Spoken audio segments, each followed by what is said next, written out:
I'm going to show you how to play Beets, Bombs, and the Blüffs with my magical disembodied hands. At the start of the game, every player is going to receive 2 heart tokens. Your heart tokens represent your life points. If you lose your heart tokens, you're out of the game. Anytime you flip a bomb, you will be at risk of losing a heart token. The other thing that we have here are beet belly tokens. You need 2 beet belly tokens to win the game. At the start of the game, every player also gets 4 basic plant cards. So you have 3 beets and 1 bomb. You can tell that they're basic plant cards because they have this nice little basic plant symbol in the corner and a purple border. So these cards will always be in your hand. They will always return to your hand. To start a round of Beets, Bombs, and the Blüffs, every player will plant a card. For the sake of this demonstration, I'm going to have 3 players. So players plant in rows. So this will be my row, this will be the second player's row, and this will be the third player's row. So players can choose to plant a bomb card or a beet card.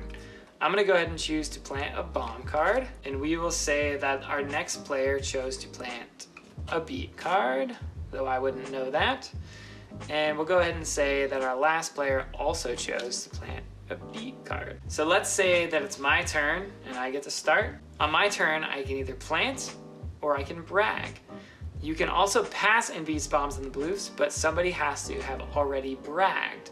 If I plant, I put another card here in my row. You can have 3 cards in your row, so you can plant up to 3 cards. Or I can brag and say, I brag 2, which would mean that I think I could flip 2 beet cards without flipping a bomb card. The catch is, when you do flip, you have to flip your own card first. So mine's a bomb card, which means I probably don't want to brag. If I did brag 2, maybe I could trick one of the other players into thinking that I planted a beet, but to be safe, I am actually just going to plant a beet. Let's assume that our next player also plants. And we'll say that our next player is gonna brag. So they're gonna brag 2. That means they think they can flip 2 beets. So I'm gonna go ahead and say, well, if they think they can flip 2 beets, they probably have a beet. And I know that I have a beet, so I'm gonna go ahead and brag 3. I'm gonna say I can flip 3 beets. So this player will say that they pass, and then it comes back to this player, we'll say that they pass as well.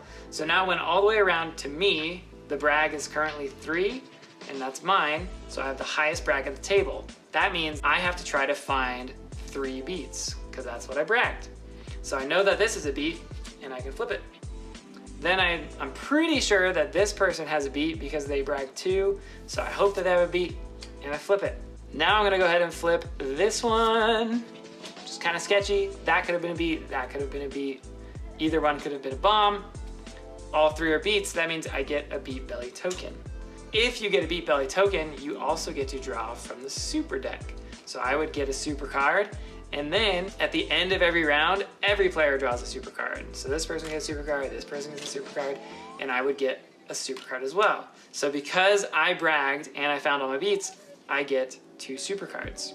If I had flipped a bomb, so let's say another player had planted a bomb and I flipped it, that player who planted that bomb would also get a super card. So there are lots of ways to get super cards, and as the game goes on, more and more super cards will be drawn. Okay, let's talk about what kinds of cards are in the super deck. The first type of card are super plants. So super plants have this nice glowy plant icon here, as well as a red card border. Super plants will get planted in the row, just like you would plant a beet or a bomb. Coincidentally, most of them are beets or bombs. If they get flipped during a raid, they will get discarded, so they don't return to your hand like the basic plants do. But they're very valuable. They all have nice effects that will either help you or hurt the person who flipped them. So we have 2 for beet. 2 for beet counts as 2 beets. If I win the raid and I'm flipping cards and I flip this one, it counts as 2 beets. So if my brag was 3 beets, I would only need 1 more beet. Next we have the big ol' beet. So the big ol' beet counts as half your brag total. So if I bragged 6 and I flip this over, it would count as 3. Odd brags though round down. So if I bragged 5, it would only count as 2. This card is super helpful when you're playing with more players and you're bragging a lot. Let's say you bragged 10, you now have a beet that's worth 5 beets. So the healing beet is pretty straightforward. When you flip it, you get an extra heart token, and it also counts as a beat. So it counts towards your brag, and you get that extra heart token. The booby trap beat. This one was a really fun one. So if you plant this in your row, when you flip it, it counts as a beat. But if it's planted in somebody else's row and you flip it, it counts as a bomb. So you can plant this and sort of act like you have a beat. If they brag and go for it, it's a bomb. But if you brag and get it, it's a beat. Poison beat. Isn't quite a bomb, but it's not a beat either. This will reduce your beat count by 1. Then I have to get an extra beat to get enough beats to fill my brag. Moving into bombs, the big bomb basically hurts 1 extra player to the left or right of the player who flipped it. Scatter bomb will hurt the person who flipped it and 2 extra players anywhere at the table. So time bomb is a really fun one. When it gets flipped, the person who planted it yells time bomb and starts counting down from 10. Usually everybody starts counting down from 10 and it's really exciting. And basically the person who's raiding the field has 10 seconds to flip the rest of their beats. Hot potato bomb. Hot potato bomb is really fun. So when this card gets flipped, it basically gets passed to the left until it explodes. So it gets passed as many times as your brag number is. So if I had bragged 3, it would go 1, 2, 3, back to me, and I would lose a heart token.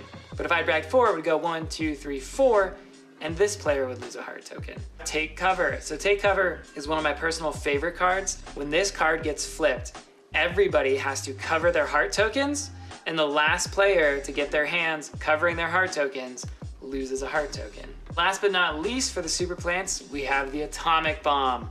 So when the atomic bomb gets flipped, everybody at the table, including the person who plants it, loses a heart token. So if you have 2 heart tokens but everybody else has 1, or if you have an extra heart token, this can be a very valuable card. You can knock a lot of people out with this card.